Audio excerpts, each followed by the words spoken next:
Hello and welcome to Talking Smack.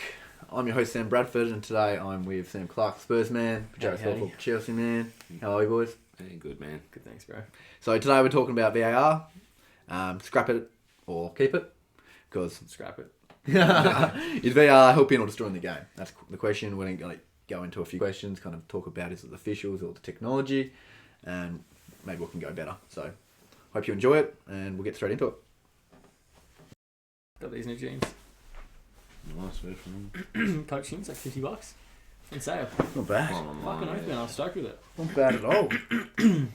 Alright, boys. So VAR uncovered. Basically going to just go through what VAR is, then do some questions, and then basically have a bit of a rundown. Keep it, not to keep it, will it improve, and whatnot. And then that's kind of the flow. But each question will kind of work our way down. So it's both, we'll get the same question, we'll take turns in answering it, but you can either bounce off each other or have your own personal views. Alright, so VAR uncovered. To scrap or keep, the ultimate debate. We're going into, is VAR helping or destroying the game? So, what do you boys personally think of VAR yourself, Clarks? Yeah, I think it's definitely got its controversial points as expected, but I think for the most of it, I think it works. I think it's progressing the game in arguably the right direction as a whole. Within, I think there's just decisions in the past, like some major ones that like were clear wrong calls or bad calls. I think they're getting more looked into now, and I think the average right call is probably leaning in the positive direction. If that makes sense. Yeah. More calls on average are probably being correct than what they were previously, I reckon. Yeah. So first thing, let's quickly run down what VAR is. VAR, or video assistant referee, is a technology used in sports to review critical decisions such as goals, penalties, red cards, and mistaken identities using video replays. Assists on-field referees in making some accurate and fair calls. That's kind of where it gets a bit questionable. Yeah. Because is it the official or the humans using it, or is it the technology that's getting it wrong? So, like, do they have the cameras set up in the right parts of the stadium to get the right angles and whatnot? What do you think, Patch, of VAR? Well, it's funny you mentioned like the camera angle thing. Like, I honestly hadn't really thought about that till you just mentioned it, but there is like many times you see when they're trying to do the lines and stuff with the angles, you think, oh, from that angle he looks onside, but then from another one he doesn't look onside, and then they draw the lines in different spots, and then that's when it's kind of like, okay, from that angle he doesn't.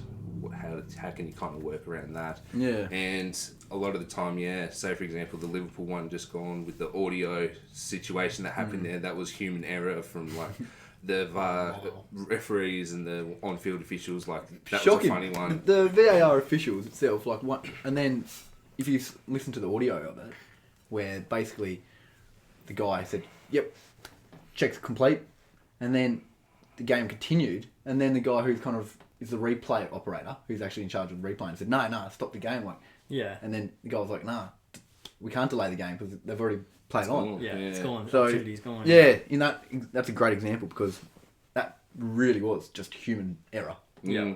The technology was there, and you could see it. It was Tech got off. it right. Yeah. So anyway, we'll get into the heart of the matter with a few proper questions. Question one, and we'll start with you, Clark, is what's the most significant advantage you see in VAR, and can you share a memorable instance where VAR played a pivotal role in a match?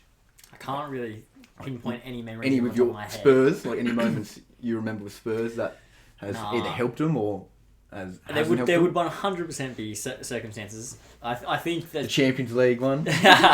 honestly, I don't remember those classic ones that I've been seeing people mention lately. But yeah, on top of my head, I seriously don't actually remember any to be honest. But more often than not, I feel like I'm on the wrong end of them. I know one for Spurs. Yeah. It was North London Derby just played. Yeah. That penalty shootout, not penalty shootout, but penalty for Saka's goal. Yeah. Where Romero. Oh, it hit Romero's hand. Yeah. Yeah.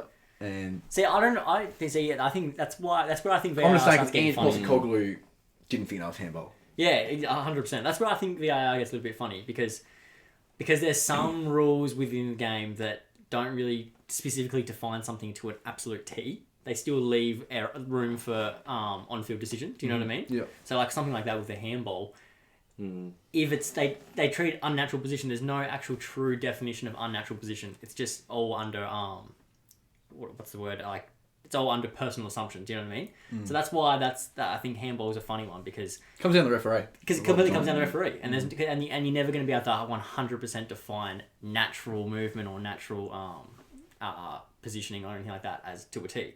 Because you don't know what the player's thinking in the time. He's probably not thinking about himself. Was it unnatural or natural? Romero probably wasn't thinking in his head, is this an unnatural movement? I hope they don't notice that I'm going to purposely put my hand into something more. Well, a lot of things with VAR too is it happens so quick in the moment, but when you go into VAR, it looks so much slower. Yeah, and exactly. Pick up these stuff that sometimes makes it look unnatural. Yeah. But what about you, Patch? You got any? I'm thinking, I don't know, maybe it's funny, like, again, a human error, sort of the one, the red card, Jota last weekend, and the second one, I think, where the Tottenham defender pretty much looked like he tripped over himself. Yeah. Mm-hmm. But again, slowed down. I think it looked like there was something there when you watched it back. Or I might thought have that's slightly not, slipped him. Yeah. Him, I mean. when you could kind of see that he, did kind of click his own heels. And again, I don't know, is that error or is that slowing it down again? So yeah, I think one yellow card. Yeah. One of Jota's yellow cards was a yellow card, but that second one is questionable because did he take himself down or did he snick him? That's exactly right. It's unfortunately that game's actually bringing up a lot of examples of VAR because that was it's the freshest one. freshest one. Plus, it's been the standout one as well. Yeah. Which is bringing all these questions about VAR. Should they scrap it or should they keep it? Yeah.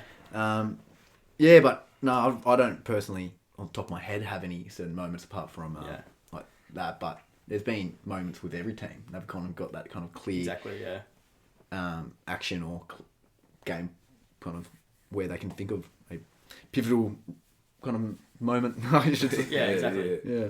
Anyway, question 2. There's an ongoing debate regarding whether VAR's problems lie in the technology itself or the way it's used by officials. What's your perspectives first? And is it the tool or the user that's causing these challenges? We kind of talked a little bit about that ourselves, but let's kind of go more into the technology and the humans. Like, can the officials using this technology, should they be better trained? Should they be a certain requirement? Should they have they played the game like ex-players maybe because they know how the games work, and there's a lot of ex-players that need work and stuff like that. Like, should they bring in professionals plus maybe a few professional referees at the same time, have a mix of players and referees looking after the VAR? So, what's your perspectives? Oh, it's a tough one. That really is a tough one. To be honest, I'm not really too sure how they managed to butcher so many calls in the first place, to be completely honest. So we'll start with what's your thoughts on how the officials should use the VAR? Like, yeah. Should there be any, I don't know, what do you think should be a requirement to be an official? Or do you reckon it's more the technology side? So go with the official first, then technology. Yeah, I think right now, well, I've been seeing that people are saying they think that officials should have 3 weeks training with VAR. Something like that. I saw something recently about that.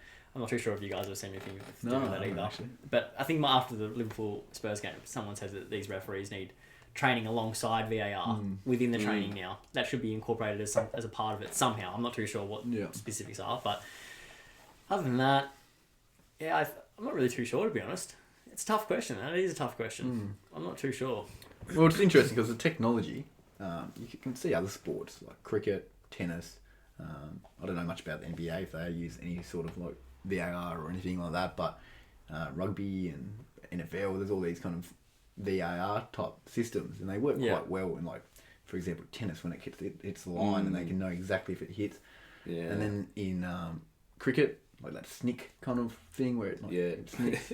So there are good examples of other sports using these VARs, but I think in like EPL, it's quite new, and they had Goalline Technology, and I think with offside stuff is where they're kind of getting the most controversy because like a toenail or something like that's getting picked up, but then they can't see these clear ones, so that's why there's so many controversies. So definitely. What do you think, Padge, personally? You think, is it the officials or the technology? I think again, one of the problems is consistency amongst each officials between game to game. So I think at some point or another, I think there needs to be some sort of consensus made between either like players, past officials, or heads of the refereeing body or whatever, FA maybe. Yeah. Well, PGMO, isn't it? That's the... PGMOL or something? Yeah, PGMOL. Yeah. They're the ones that keep having to come out and do apology statements. Like, for example, the first match day, Man United v Wolves, where there was a clear mistake where Wolves could have either drawn the game. Yeah. But Man United ended up getting the 3 points, and nothing going to happen apart from an apology. Yeah. There's no going to be any games replayed, and this is the whole thing what Klopp said. He's getting all this context taken out of him, saying, it would be fair for a game to be replayed, but he knows it's not going to happen. Yeah. And he mentioned, like the Wolves game, what do they get? Nothing as well. So it's like Liverpool's going to be a statement play. They're one of the biggest clubs in England. They're going to, of course, cause all these controversies where they come out and there are going to be people saying, get over it and stuff like that. But if Liverpool can help make it so that this mistake won't happen again by putting this kind of pressure on the Premier League itself and on PGMOL to make sure that this can't happen again, because we don't get reimbursed from this. We could have been on top of the ladder with the Premier League after that game. Like, you don't know if that game would have been changed or not. Have big repercussions. Yeah. So end of the day, I think it's got a mixture of technology with cameras, maybe in better spots, better officiators working this technology. Because before this game, some of the officials were in UAE 48 hours before the game kicked off. Yeah, About that's 6 right. to 8 hours it takes to get from UAE to England to then officiate one of the biggest matches in Premier League fixture. Tottenham v Liverpool, top game. 6 clubs, both in the title race at the moment. Yeah. So, it's interesting. So I think both you what you said, it is a hard question, and that's why it's interesting for us to talk about it, because it makes you think, and this is why me setting up this kind of episode is like, all right, what's some questions that the people who are at the top trying to think about and work out? Yeah. That's why I thought I've heard something interesting about maybe having ex-players. Yeah, I did hear a whisper about that too. Yeah. Having ex-players be the guys looking after VAR. Yeah. But then being trained, and then having referees in there as well. So yeah. I think consistency's right though. I think consistency is a big thing. Yeah. Create less controversy. Yeah. But what do you think of Goalline Technology, for example? Goalline Technology. Yeah. Yeah, I think that's game changer. For sure. Like, that's perfect. Like, Frank Lampard goes goal at 20. It's Like, Germany. yeah, They lost like 4-1 or something. Yeah, 4-1 was the end score. Like, and that would have made it, I think, a bit better at the time. So who knows? Neuer just grabbed it and played on. Yeah, cheeky bugger, didn't he? He was like, no, ref. And Frank Lampard was looking around like a He headless was chicken. distraught. Yeah, he was. All right. So many argue that VAR demands better training for officials to ensure it's used effectively. Yeah, that's it. The better training. Yeah. Yeah. How vital is referee training in the context of VAR, and what steps can be taken to improve it? This is kind of what we mentioned before. I personally think better training, maybe. This is the whole question: is it like, should it stay, or should it go?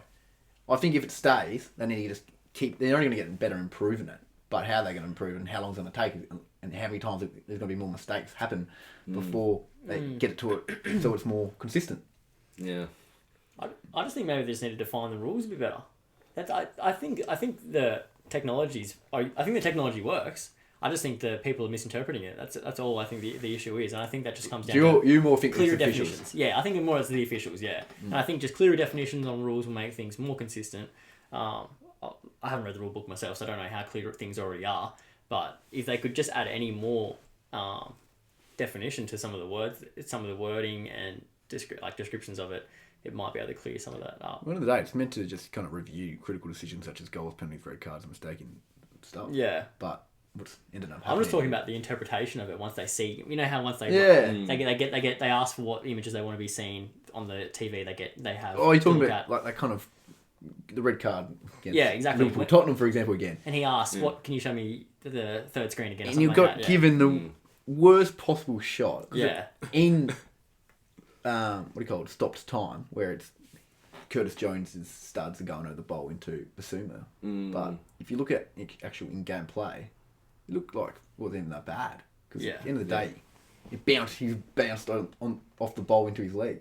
And normally because it's so fast happening, like he wasn't doing that on nothing at the time. hurt him or anything like that. It just happened to right. go for a bowl. It was a 50-50 bowl really, and then bang, ended up originally getting a yellow card, then again swatched to a red card. So yeah, and I don't know about other sports. Do you know much about other sports of how these kind of VARs work? Like, do you? Because Well, they don't really look at other sports. in They don't really EPL look at at the the moment, fouls as in depth. I Like, swear you never hear this much controversy about other sports VAR apart from in football. yeah. EPL. Well, for basketball, if they think a call is a 100, if a coach thinks a call is a 100% not right, a player might say, you have a coach call. The coach can call a foul. He reckons it's a foul, and that way they can have a look at the call, and they might overturn it. Mm-hmm. And like the team gets, if you lose the decision, you lose a timeout, and I can't remember what happens if you win it, and you get whatever the perk of the foul was originally. How often do they get used though? You get one a game. Does it? You get one a game. That's So it. you think maybe in EPL that manager or the captain I don't know whether they should add it. only be able to ask for VAR 3 times or something like that? I don't mind. Actually, that's actually not too bad. I don't mind about asking for VAR once or something like that. Maybe. But could that impact the game more? Because it could delay the game even more in a way. Yeah, I don't Imagine know. both teams use it 3 times. When Football's a tough one, man. Football's a tough one for that. it... Because they're already looking a fair bit into just on-field fouls as it is. Do you know what I mean? Upgrading a yellow card to a red card and stuff. They're already looking into that stuff a lot as it is. And there's not really any other sports that have that much in-depth looking in just an ordinary foul. Yeah. Non-field foul, do you know what I mean? There's no other... In basketball, you can get a tech foul or something like that. But other than that, I can't really picture any other sports where you can get a card. Yeah, rugby. And you can get sent off. Oh, yeah, true rugby. Yeah. Yeah. Other than that, there's not really a whole lot of other sports where they have to look into it because there's a chance that you might actually be able to do a game-changing decision. Yeah. Just off a foul. Do you know what I mean? Yeah.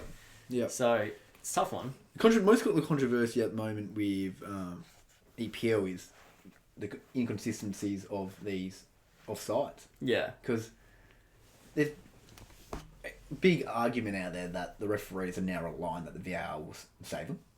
Because if they don't call it or they do call it, that they know they're going to get saved with VAR. Yeah. Because now it makes it like, end of the day, VAR is just there, just in case the referee does miss something.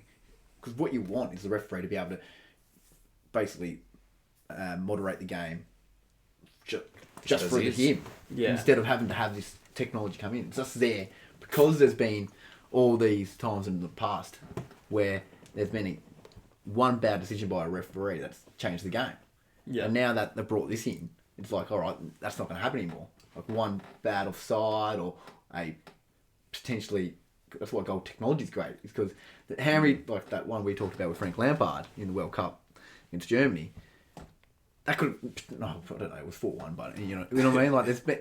And in finals and stuff like that, you don't want an official to ruin the game with a bad decision.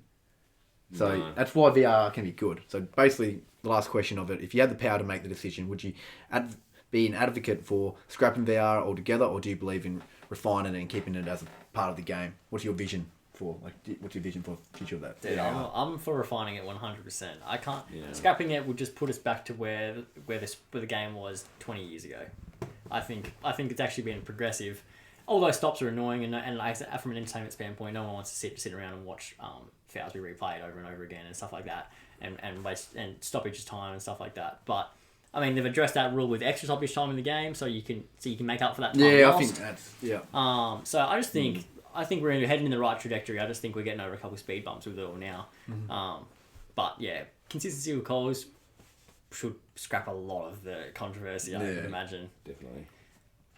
But yeah, that's my end. But you, Page? No, I definitely pretty much agree with that. Like, I think definitely need to, probably keep it around because it, has its value in the game. It's just working around the use of the technology, because I think that's the thing as well, and sort of the rules around it. For example, for as one of you mentioned before, a fingertip offside is like, do they make it from the foot or the knee or the waist or something like that? Something where it's not as ridiculous. Well, goal scoring, a trailing hand. Goal scoring, part of your body. I mean, Yeah. There are like 1 in 100 times someone will score with their knee or something like that. But in the day, you're not going to be able to score with your shoulder, like and stuff like that, or your hands and stuff like that. But exactly. they are slowly improving it over the years. Like I remember even before, like I know my dad, for example, he's like clear VAR. He said goal technology is great, but it ruins the game. He's kind of the old school kind of point of view where it's just like officials just dictate it, and if they get it wrong, they get it wrong.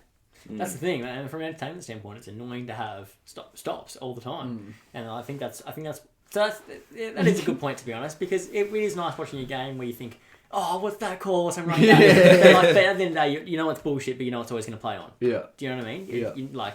So that is a good part of the game, but in terms of having the right calls and the right decisions, which is what everybody wants, so you don't hear complaining and That's why smuggling after the game. VAR is kind of cool, because at the end of the day, you can stop that. Like, let's say it's a 2-1 win. Sometimes if there wasn't VAR and there was a bad official mistake, the losing team fans can be like, well, if the official didn't make that mistake, we could have won. Exactly. Something like that. So dude, that's how I feel as a Spurs fan right now. I feel like everybody's just saying something like that, like 13 men and stuff like that, because we had home crowd as well. Have you seen Alex McAllister and Romero? No. Instagram? No. You heard about this? Yeah, I saw a little something on Facebook. Yeah. So Romero made this. They're international players, Yeah, aren't this is what's happened. Post-game Instagram post saying, oh, brilliant, well done team, blah, blah, blah. And Alex McAllister commented saying, because he had 13 men on 12 men or something like that. And Romero replied saying, go cry at home. And then McAllister had to delete the comment. What? Yeah. And then, so I'm sure they're going to have an interesting time next time they're on international break in Argentina. Oh, dude. Messi might have to break them up. Let's go. So, basically, the question of whether to scrap or keep VR is a complex one, but it's clear that this topic's going to go on for a long time. Yeah. We might do updates throughout our EPL journey, but all in all, 1 word, 2 word answer, scrap or keep. Clark first. Keep it. Very nervous answer. Keep it. What about you, Patch? Oh, keep it. Yeah. I'm going to say keep it too. Yeah. So, because I think, in the day, it's going to keep improving. Yeah, exactly. All right, that's our VR wrap up. We'll go into a little bit of an EPL update as well. So, if we're not sure how it's going to get edited. So, it might be in another video or it might be after this little break. So, we'll see you then.